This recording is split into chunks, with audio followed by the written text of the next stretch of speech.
Častokrát si ľudia pod pojmom tanečná terapia predstavujú, že je to o tancovaní, choreografiách. Práca v kontexte tanečnej terapie je však v prvom rade o obnovení kontaktu so sebou samým, o integrácii mysle, tela, ducha. Ľudia majú pocit, že ak nie sú parketoví leví, tak to nie je pre nich.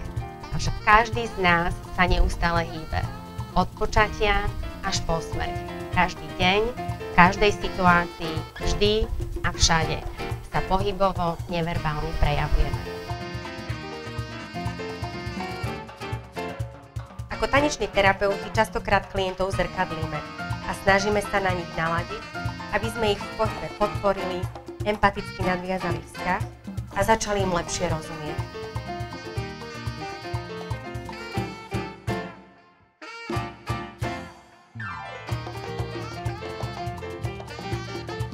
Najväčším prekvapením pre ľudí je, že v tanečnej terapii sa je rozprávať. Ale je dôležité, aby sme proces, ktorý sa deje neverbálne, uchopili aj v slovách a porozumeli mu. Ak sa niekto napríklad hýbe rýchlo, často mení polohu tela, to najdôležitejšie pre ňoho je, aby pohyb dobre vyzeral, tak hľadáme súvis s tým, ako funguje bežne v živote a či napríklad stres a vyčerpanie, ktoré prežíva, nesúvisí s jeho všeobecnou potrebou vyzerať vždy a za každých okolností dobre. Je dôležité podeliť sa o tom. V rámci terapie veľa experimentujeme. Zisťujeme, aké to pre nás je hýbať sa rýchlo alebo pomaly, aké emócie vznikajú, keď sa pohybujeme v stiesnenom priestore alebo keď je priestor príliš veľký. Ako súvisí hĺbka nášho dýchu s témou, o ktorej rozprávame a podobne. Vychádzame z toho, že ak sa nám podarí zmeniť pohyb a kvalitu pohybu, zmeníme spôsob, akým človek funguje v živote, vo vzťahoch, v práci.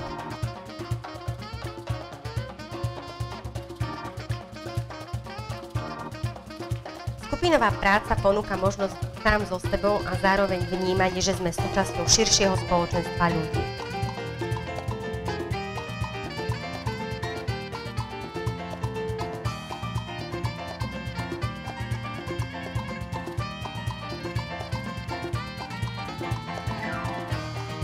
Skupinu spája rytmus a pohyb a vzniká medzi nimi hlboký pocit spolupatričnosti a vzájomného zdieľania.